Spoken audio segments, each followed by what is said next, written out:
haadhoo hojii koo keessa maaltu si galchee jedhamee barreeffamee jira. Gooftaan keenya Yesuus Kiristoos haadhaaf abbaa keessan kabajaa jedhee abboommii keessatti kan barreesse. Waaqni kun haadha isaan kabaju yoo jenne nuti maaramiin arrabsaa jiratu hin taane waaqayyoon arrabsaa ta'aniiru mucaaf ilmoo walii galaniiru jechuudha. Ilmoo walii galanii amma har'aatti kan waliin galle eenyudha? Anaaf isin jechaadha. Isaan otoo gaafas walii galuu baatanii gaggeeffamne garuu rakkina namaa itti himataniyyuu hin dhaga'an. Baatte akka Soodom taanee Goomoriin fakkaannaa turre. Dhadheensi fayyisa kan inni jedhe san dhala kan jedhamte sun qulqulleettiin haadha keenya dubaroo Maariyaam jalqaba yaada abbaa keessa kan turte dhaloota ishiitiin bilisaadha. Maaliif simbira Maariyaam jedhamte? Simbirri kun torba qabaa jedha qulqullichi Yohaannis. Gaafa torba jechuun ardiiwwan torbarra kan jiran kun biyyi keenya kun amma ardii torba qabdi. Ardii torbarra kan jiru kun hundumtuu haadha keenya qulqulleettii dubaroo Maariyaam gubbaarratti ka'anii jechaadha. Har'as ka'aadhuma jiru, kaleessas ka'anii har'as immoo ka'aadhuma jiru. Ammas amma lafti kun jirtu. Haadha keenya qulqulleettii dubaroo Maariyaamiin akka aadaa hawaasaatti maaltu jibbaa? Kan jibbu yoo jiraate maa inni raammoo abbaa cirraanqoo kan jedhamu jechaadha. Kan jennee kan ajjeesnu yeroo hundumaa abbaa cirraanqoo jechuudha. Raammoon abbaa cirraanqoo jedhamu kun seenaa keessatti haati keenya qulqulleettiin dubaroo Maariyaam gaafa godaansaadhaaf mootiin sun mucaa ishee jalaa ajjeesuudhaaf gaafa isheen kaatu gaafa inni ka'u ergamaan waaqayyoo itti mul'atee mucaa kee fudhadhu gara Gibxiitti baqadhu. Si jalaa agarsiisuu barbaadee ture mallattoodhaan ni jedha. Raammoon hin dubbatu waan ta'eef irra naanna'ee qilxuu kana gubbaatti agarsiisuu gaafa barbaadu garuu waraanni mootummaa namni raammoo kanaa gadi ta'e jechaadha. Akkuma guyyaa tokko Maariyaam mana keessan dhuftee nyaata isin gaafattee beekti? Mana keessan buluudhaaf isinitti dhiphistee beekti? Uffannaa na kennas ni jettee beekti? Edda kanan goone ta'e isin maal rakkattani waa'ee waaqayyoo? Haadha isaarraa waaqayyoon jaallatettee yaadi. Muka ofii walitti muruun gadheedha. Namni muka of gararraatti yoo mure mukni namarratti jiga jechaadha.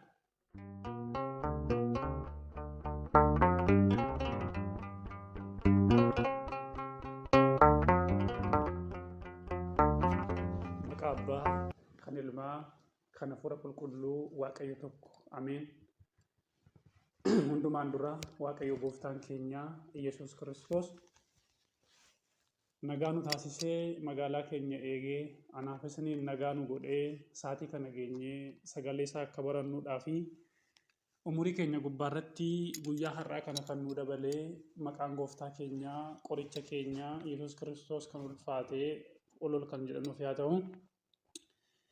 Akkasuma maqaa isaa kaasnee irraa adda baasuu kan hin danda'amne haati keenya haati waaqayyoo abbaan keenya Addaam gannata keessaa gaafa ari'atamee abdii Addaam kan taate har'a immoo anaaf isiniif abdii keenya kan taate ishee abdii godhannee gara mootummaa isaatti galle jennee kan abdannu akka waaqayyoon ishee kabajetti maqaan ishee kan kabajameef kan jennuuf haa ta'u qulqulloonni toloonni wareegamtoon waaqayyoof jedhanii waa'ee isaanii dhiisanii waaqa isaaniirraa gonfoo ulfinaa kan argatan akka waaqayyoon isaan kabajetti maqaan isaanii kan kabajamee fi kan ol jedhanuuf haa ta'u kanatti aansuudhaanii ija waaqayyoo kan jedhamtan abboonni koo luboonni tajaajila mana qulqullummaa kan ariifattan obboloonni koo daaqunuun uummata waaqayyootti daandii jireenyaa kan agarsiifattan barsoonni wangeelaa faarfattoonni daa'imman dargaggoonni fi shamarran haadhotiif abbootiin hundumti keessan nagaan sin gaafadha akkam jirtu. Egaa waaqa abboota keenyaa umurii keenya gubbaarratti guyyaa har'aa nu dabalee sagalee kan akka barannuuf sanuuf eeyyame maqaan isaa kan ulfaateef kan jennuuf haa ta'u. Egaa akka arjummaa waaqayyootti guyyaa har'aa kan wajjiniin barannu wangeela qulqullicha Yohaannis boqonnaa 2 lakkoofsa 2-5 kan jiru mata duree godhannee wajjin baranna. Mata dureen kun maal jedhaa? Yaa dubartii nanaa sirraa maalan qabaa jedha. Sagalee kana kan dubbatee gooftaa keenya qoricha keenya Yesuus Kiristoos addunyaa kan uume addunyaa dura kan ture addunyaa uumee kan jiraatu dabarsees bara baraan kan jiraatu waaqayyotu sagalee kana dubbatee jechaadha. Sagalee kana kan inni dubbatee qulqulleettii haadha keenya dubaroo Maariyaamiin sagalee kana dubbatee jechaadha. Kan barreessee wangeelaawwota arfan keessaa abbaa keenya qulqullicha Yohaannistu sagalee kana barreesse. Egaa sagaleen kun kan dubbatame maaliif jennee yoo kaasnee guyyaa gaafa tokko Qaanaa Zagaliilaa bakka jedhamutti mana Dookimaas jedhamutti cinni qophaa'ee ture jedha. Cidha kana gubbaarratti haadha Waaqayyoo fi duuka bu'oonni Waaqayyoo argamanii turanii jedha sagaleen kun. Erga argamanii booda Dookimaas nyaata qopheessee dhugaatii qopheessee warroonni isaaf tajaajilan namoonni nyaata kana dhiyeessan baay'een isaanii uummata keessummeessaa turanii jedha. Egaa otuma keessummeessaa jiranii hir'uun Dookimaas yookaan wayiniin Dookimaas kan inni cidha kanaaf qopheeffatee jalaa dhume jedha. Yeroo kanatti Dookimaas baay'ee dhiphatee gaggeessitoonni Dookimaas yookaan immoo warreen nama keessumsiisan gara duubaatti deebi'uu jalqabanii jedha. Maaliif? Wanti nama obaasan waan dhabameef. Yeroo kana Dookimaas rakkina isaa haadha Waaqayyootti ni himan. Maaliif? Haati Waaqayyoo hafuura qulqulluun kan gaggeeffamtu waan ta'eedhaaf hafuurri qulqulluun immoo rakkina namaa otoo hin himatiin waan beeku waan ta'eedhaaf yeroo kana warri Dookimaasiif dhaabbatan duukatti deebi'uu gaafa argitu haati Waaqayyoo gara ilma ishiitti deebitee yaa mucaa koo Dookimaas jalaa daadhiin dhumeera. Wanti inni laatu kun jalaa dhumeera jettee isatti dubbattee jedha. Maaliifi mucaan ishee kun hir'uu namaa guutuu akka beektu haati Waaqayyoo waan beektuudhaaf. Kaleessa misraachuu ergamaa Waaqayyoo faana wal mormii dheeraa edda gootee booda. Kanatti deessu kuni sadan qulqulluu keessaa isa tokkodha. Ilma Waaqaa Abbaa jedhama. Ati isa yennaa baattus dubaradha. Otoon baatinis dubaradha. Deessee kaatees dubaradha. Jedhee ergamaan Waaqayyoo ergatti dubbatee booda. Waaqa jiraataa fi qulqulluu ta'uusaa durbummaa ishee kan jijjiirre ta'uusaa erga adda baastee booda. Akka jecha keetii naaf haa ta'u jettee waan dubbatti sagalee kana waan beektuudhaaf ilmi ishee hir'uu Dookimaas kana guutuu akka danda'u waan beektuuf gara ilma isheetti deebitee Dookimaas jalaa dhume jette. Inni lammaffaanii akkuma garaatti baatteen wangeela Luqaas boqonnaa 1:31 irraa kaatanii yoo ilaaltanii gara adaadaa ishee gara Elsaabeexiin deemte jedha macaafni kun. Gara Elsaabeet gaafa deemtu Elsaabeet hafuura qulqulluudhaan guutamte jedha. Waa'ee haadha keenya dubaroo Maaramii namni dubbachuu kan danda'u hafuura Waaqayyootiin yoo hoogganame hafuura qulqulluudhaan yoo guutameen alatti waa'ee Maaramii dubbachuun rakkisaadha jechuudha. Kanaaf Elsaabeet gara isheetti Maaramiin gaafa dhaqxu Elsaabeet hafuura qulqulluudhaan guutamte. Hafuura qulqulluudhaan guutamte maal jettee haati gooftaa kootii gara kootti dhuftee akka nu dubbistuudhaaf ulfinni amma na ga'u eessaanaaf ta'e jette Elsaabeet. Ani garuu haadha gooftaati jettee Maaramiin ittiin dubbanne beeka. Ani haadha gooftaati gooftaan garaatti baadha jettee Maaramiin ittiin dubbanne. Maal jennaan Elsaabeet hafuura qulqulluudhaan waan guutamteedhaaf waa'ee Maaramii hubatte jechaadha. Yeroo kana haati gooftaa kootii gara kootti dhuftee akka na dubbistuuf anaaf ulfinni amma na ga'u eessaanaaf ta'e. Sagalee nagaa keetii gaafa dhaga'u gaafa gurra koo seenu daa'imni mar'imaan koo keessa jiru hin burraaqee jette Elsaabeet. Daa'imni mar'imaan koo keessa jiru kuni hin burraaqee. Kanaaf ati dubartoota hundumaarraa kan filatamteedha jette. Mucaan ati garaatti baattus immoo filatamaadha kan eebbifameedha jette. Kanaaf mucaan ishee kun hunda gochuu akka danda'u waan beektuudhaaf hir'uu Dookimaas guutuu akka danda'u waan beektuudhaaf jalqaba irratti dubbii ergamaa Waaqayyootiin lammaffaa irratti Elsaabeetiin waan dhageessee mucaa kanatti deemtee Dookimaas jalaa dhumeeraa jette. Inni sadaffaan gaafa dhaloota isaa inni daa'ima ta'ee akka daa'imaatti nuuf jecha dallaa horii keessatti Beetlihemitti gaafa dhalatu haati Waaqayyoo raajii gurguddaa argiteetti. Ciniinsu otoo rakkatiin kan dhalateedha inni. Ishiin sookoon waan sirra hin geenye jedhee qulqullichi Salamoon kan dubbate otoo akka dubartoota lafa kanaatti ciniinsuun ishiin dhiphisiin kan dhalate Waaqayyoodha waan ta'eedhaaf. Waaqni kun hunduma gochuu akka danda'u waan beektuudhaaf hir'uu Dookimaasiin gaafatte. Guyyaa gaafa sanaa masilaaliin ifaa samiirraa kaasee hanga lafaatti diriiree ergamoonni Waaqayyoo irra ba'anii gaafa bu'an ergamoonni gaafa fuula isaatti sagadan sabaa sagal warri jedhaman biyya fagoodhaa dhufanii gaafa fuulsaatti sagadan ixaana qabatanii karbee qabatanii warqee qabatanii gaafa isaan dhufan isa kana waan beektuudhaaf ilmi ishee kun ilma waaqayyo waan ta'e waan beektuuf irruu Dookimaas guutuu danda'a jettee waan yaadduudhaaf gara ilma ishee deemtee yaa mucaa koo Dookimaas jalaa wayiniin isaa dhumeera gaafa jettu yaa dubartittii nanaa ani sirraa maalan qabaa jedhe. Jecha kana kaa guyyaa har'aa kana micciiramee macaafa amma barreeffamee jiru kan 66 gubbaarratti haadhoo hojii koo keessa maaltu si galchee jedhamee barreeffamee jira sagaleen kun. Sagaleen kun sagalee dhugaa dubbii waaqayyoo irraa kan fagaatedha. Namni haadha isaatiin akkasiin jedhu jechaadha. Haadhoo hojii koo keessa maaltu si galchee jedha macaafni ammaa kun. Inni duraa immoo maal jedhaa? Yaa dubartittii nanaa sirraa maalan qabaa? Ani si faana mormii hin qabu. Waan itti raawwachuudhaaf si faana mormii hin qabu. Uummata waaqayyo. Waaqayyo gooftaan keenya Yesuus Kiristoos haadhaaf abbaa keessan kabajaa jedhee abboommii keessatti kan barreesse. Waaqni kun haadha isaan kabaju yoo jenne nuti maaramiin arrabsaa jira osoo hin taane waaqayyoon arrabsaa jirra jechaadha. Kanaaf yeroon koo naaf hin geenye jedhee jedha. Achi gubbaarratti yeroon koo hin geenye jechuun tokko daadhiin kun qodaa kana keessa haratee hin dhumne jechaadha.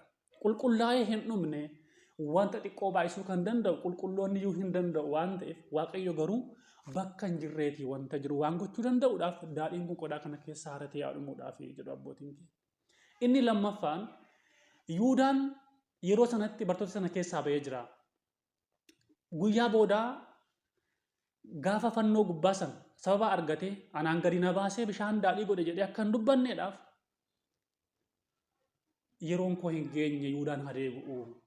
Inni dhumaan guyyaan fannoo gubbaa irratti fannifamee dhiiga koo dhangalaasee foon koo kutee sababa biyya lafaa kanaaf kennu guyyaan koo hin geenye yaa haadha koo jechuu isaati malee ati maal narraa qabdaa jechuun haadha isaa arrabsee jechuu miti. Arrabni akkas jedhu yoo jiraate ammas gongoreera jechuudha. Waaqayyoonni haadha keef abbaa kabaji namaan jedhu haadha isaa arrabsee yoo jedhame baay'ee kan nama saalfachiisudha jechaadha.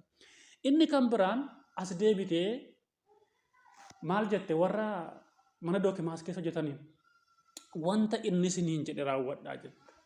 Wanta inni maal jedhe? Wanta inni isiniin jedhe raawwadhaa jetteen. Amma maal ta'aniiru mucaaf ilmoo walii galaniiru jechaadha. Inni jecha inni dubbatuun ishiin kan dubbatteen walii galaniiru jechaadha. Kanaan booda erga akkas jedhee booda gaanii keessa walitti qabadhaa. Bishaan waraabaatti guutaa qadaadaatii kanaa booda banaa isaaniif laadhaa jedhe. Haatiif ilmoo walii galanii amma har'aatti kan waliin galle eenyudha? Anaaf isin jechaadha. Isaan otoo gaafas walii galuu baatanii bishaan daadhiin ta'u ture. Otoo walii galuu baatanii gaaf sana Dookimaas qaanii maka sana keessatti hafaa ture. Egaa haati waaqayyoo rakkina laphee namaa beekti. Maaliif? Hafuura qulqulluudhaan gaggeeffamti waan ta'eedhaaf. Warri hafuura qulqulluun hin gaggeeffamne garuu rakkina namaa itti himatan iyyuu hin dhaga'an. Kanaaf guyyaa gaafa sanaa bishaan daadhiitti jijjiiramee Dookimaas saalfii jalaa ba'ee kadhannaan haadha waaqayyoo isaaf dhaga'ame ilmi ishee immoo raawwate bishaan daadhiitti jijjiiramee ittiin Dookimaas uummata isaa cidha isaatti gaggeeffatee jedha. Egaa kanaaf uummata waaqayyo haatiif mucaa walii galaniiru. Anaaf isin maaliif amma guyyaa irraatti wal lolaata? Waaqayyoon laphee keenya nuuf haa deebisu. Mucaa fi haati walii galanii inni bara akkas jedha. Cubburraan kan hafe waan mucaan namaa hojjetu hundumaa hojjeteera jedha. Akka namaatti beela'eera, akka namaatti dheeboteera, akka namaatti reebameera, akka namaatti gidiraa argeera, akkuma namaatti bishaan isaatii waraabeera, akkuma namaattis immoo haadha isaatiif ergameera. Kanaaf egaa haadha waaqayyoof waaqayyoon adda baasnee warri ilaaluu barbaadu. Inni kun fuula waaqayyootti akka nu gaafachiisu beekuun barbaachisaadha jechaadha. Kana gubbaarratti Raajii Isaayaas boqonnaa 1:9 gubbaarratti qulqullichi abbaan keenya Isaayaas otoo hambaan kun hafuu baatte akka Soodom taanee Gomoriin fakkaannaa turree jedha. Soodomiif Gomoraa keessatti namni gaarii hojjetu waan dhamameedhaaf. Hundi isaanii waaqayyo gubbaarratti waan ka'aniidhaaf. Isa kanaaf yeroo hundumaa rakkina keessatti kufanii abiddaan gubatan jechaadha. Nuyiif garuu waggaa 5,500 abbaan keenya addaa abidda rakkatee booda aarsaa dhiiga isaa waliin makee midhaan gubee dhiyeessee booda qulqulleettiin haadha keenya dubaroo Maariyaam gara Libaanos gubbaarratti dhalattee dhala kee ladheensi fayyisa kan inni jedhe san dhala kan jedhamte sun qulqulleettiin haadha keenya dubaroo Maariyaam jalqaba yaada abbaa keessa kan turte dhaloota ishiitiin bilisa akka ba'an Isaayyaas gubbaarratti dubbataa jechaadha. Mee asirratti haadha keenya dubaroo Maariyaamii wangeelaa wal qabsiifnee addunyaa kana barsiifneerra. Addunyaa kanatti dubbattee mana amantaa Ortodoksii kallattii garaagaraan barsiifteetti. Addunyaa kun garuu dhaga'uu hin dandeenye. Mee amma immoo uumama wajjin walitti qabsiisneet daqiiqaa tokko daballee wajjin ilaallamee haadha keenya dubaroo Maariyaamii maaliin fakkeessinaa? Hawaasni keenya kan beeku wajjiniin simbirroo Maariyaamiitiin fakkeeffamti. Simbira Maariyaamii kan jedhamtu kun hundumtuu kan beekudha jechaadha. Daa'imaa kaasee amma nama guddaatti amantoonni garaagaraa kan beekan jechaadha. Maaliif simbira Maariyaamii jedhamte? Simbirri kun simbira hundarra bareeddu waan taateef haadha keenya qulqulleettii dubaroo Maariyaamiitti fakkeessine malee Maariyaamiin simbira kanaan kan fakkeeffamtu miti jechaadha. Simbirri kun baay'ee miidhagduu, baay'ee bareedduu, yeroo ishiin buutus immoo yeroo waqtii birraa qofa kan ta'edha jechaadha. Waqtii birraa jechuun yeroo itti ganni darbee jechaadha. Yeroo itti bokkaan lafa kanarraa qooree namni deemaaf rakkaatu ganna kan rakkaatu yeroo itti boqonnaa argatu jechaadha. Haati keenya dubaroo Maariyaam maaliif simbira kanaan fakkeeffamte gaafa jennu abbaan keenya Addaam waggaa 5,500 jireenya bokkaa gannaa kan fakkaatu sana keessa jireenya rakkinaa keessa erga jiraatee booda haati keenya dubaroo Maariyaam akka simbira kana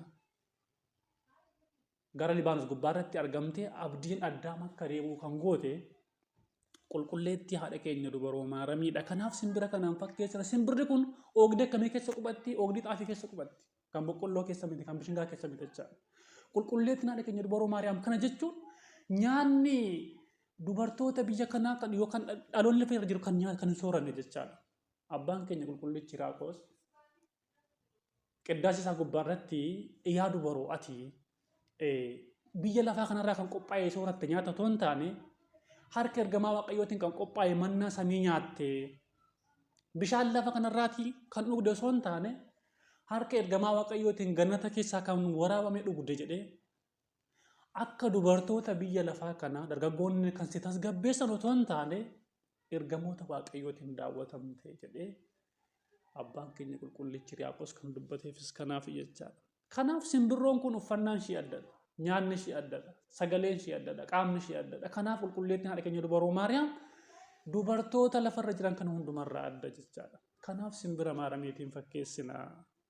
Simbirri Maariyaamii haadha Waaqayyoo hin madaalti jechuu otoo hin taane simbira kanaan kanaaf fakkeessina jechaadha uummata Waaqayyoo. Kanaaf lapheen mucaa namaa yeroo hundumaa gaarummaarra yaraa wanta gaarii hojjechuurra wanta yaraa hojjechuu wanta gaarii dubbachuurra wanta hamaa jireenya kana keessa waan jiraatuudhaaf waa'ee haadha Waaqayyoo dubbachuun waa'ee haadha Waaqayyoo itti ulfaataa jechaadha. Inni kan biraanii mee haadha Waaqayyoo kana maaltu jibbaa kan jedhu bichaa wajjin ilaallee barumsa keenya xumurre. Abbaan keenya Yohaannis mul'ata isaa gubbaarratti mul'ata boqonnaa 12 lakkoofsa 1 irratti maal jedhaa? Jawwichi mucaa dubartii mucaa dhiiraa deesse sana hin ari'ate jedha. Jawween sun dubartii mucaa dhiiraa deesse sana ari'ate. Yeroo inni ishee ari'atu garuu lafti afaan bantee isa liqimsite yookaan immoo bishaan duukaan dhangalaase sana liqimsite jedha. Jawwicha kan jedhame mooticha Heroodis yeroo sana haati keenya qulqulleettiin dubaroo Maariyaam gaafa ishiin ilma ishee kana deessu ishee godaansise jechaadha. Ishee ari'ate. Jawween kun gaafa 7 qabaa jedha qulqullichi Yohaannis. Gaafa 7 jechuun ardiiwwan 7 kan jiran kun biyyi keenya kun amma ardii 7 qabdi. Ardii 7 kan jiru kun hundumtuu haadha keenya qulqulleettii dubaroo Maariyaamii gubbaarratti ka'anii jechaadha. Har'as ka'aadhuma jiru, kaleessas ka'anii har'as immoo ka'aadhuma jiru.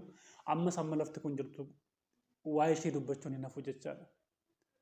Maaliif kana gubbaarratti raajichi Simi'oon dubbateera. Yaa dubartittii nana ati mucaa kee kanaan namni baay'een hin fayyaa, namni baay'een immoo ittiin dogoggora. Waa'ee mucaa kee kanaaf immoo qormaanni akka billaatti laphee keessa waraana jedhee dubbateera waan ta'eedhaaf. Kanaaf ardii kana gubbaarra ardiiwwan torban kana gubbaarraa haadha keenya qulqulleettii dubroo maaramii irratti kan duulan qulqullichi Yohaannis mul'ata isaa gubbaarratti lafa kaa'ee jira jechaadha. Inni kan biraanii haadha keenya qulqulleettii dubroo maaramiin akka aadaa hawaasaatti maaltu jibbaa? Kan jibbu yoo jiraate maa inni raammoo abbaa cirraanqoo kan jedhamu jechaadha. Aadaa uummataatiin uummannis kan beeku hundumti keenya kan beeknu xilaata maaramii jennee kan ajjeesnu yeroo hundumaa abbaa cirraanqoo jechaadha. Raammoon abbaa cirraanqoo jedhamu kun seenaa keessatti haati keenya qulqulleettiin dubroo maaramii gaafa godaansaadhaaf mootiin sun mucaashii jalaa ajjeesuudhaaf gaafa isheen kaatu gaafa inni ka'u ergamaan waaqayyoo itti mul'atee mucaa kee fudhadhu gara Gibxiitti baqadhu si jalaa ajjeesuu fi gaafa inni jedhee ergamaan waaqayyoo itti dubbatu Yoosef haadha isaaf mucaa isaa fuudhee Soloomee faana isaan gara Gibxiitti gaafa isaan godaanan mootiin kun waraana isaa duubarra bobbaasee jedha.